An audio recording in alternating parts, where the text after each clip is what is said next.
TV3-ის მიერ გამოკითხული სადაზღვევო კომპანიების შვილობილი კლინიკები პრემიერ-მინისტრის განცხადებას უარყოფენ. ბიძინა ივანიშვილის თქმით, საავადმყოფოები, რომლებიც სადაზღვევო კომპანიების მფლობელობაში არიან, ფინანსური პრობლემების გამო პაციენტებისათვის შესაბამისი მომსახურების გაწევას ვერ ახერხებენ.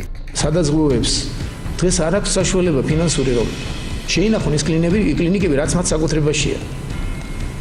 და საოცრებები ხდება, რომ სახელმწიფომ დააზღვია, სახელმწიფო ფულს უხდის მოქალაქეებს, მათ უნდა მიიღონ კურნალობა საავადმყოფოებში. საავადმყოფოები ვერ ახერხებენ, რომელიც მეპატრონეების არიან სადაზღვევო კომპანიები, ექიმებს ხელფასი გადაუხადონ, მედიკამენტები შეიძინონ თუ სხვა პროცედურები გაატარონ. სადაზღვევო კომპანია ალფას შვილობილი კლინიკების მედალფას გენერალური დირექტორი კომპანიის ფინანსურ პრობლემებს კატეგორიულად უარყოფს და განმარტავს, რომ ჰოსპიტალებს როგორც ხელფასების გაცემის, ასევე პაციენტების მომსახურების მიმართულებით პრობლემები არ აქვს.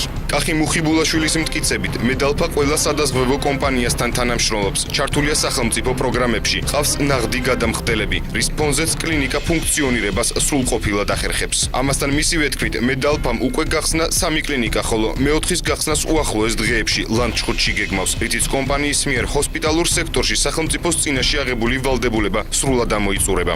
პრემიერის განცხადებაზე კომენტარს არ აკეთებენ ალდაგის შვილობილ კომპანია ჩემი ოჯახის კლინიკაში. კომენტარისაგან თავს იკავებენ, თუმცა ფინანსურ პრობლემებს უარყოფენ ავერსისა და ნიუ ჰოსპიტალის კლინიკებიც.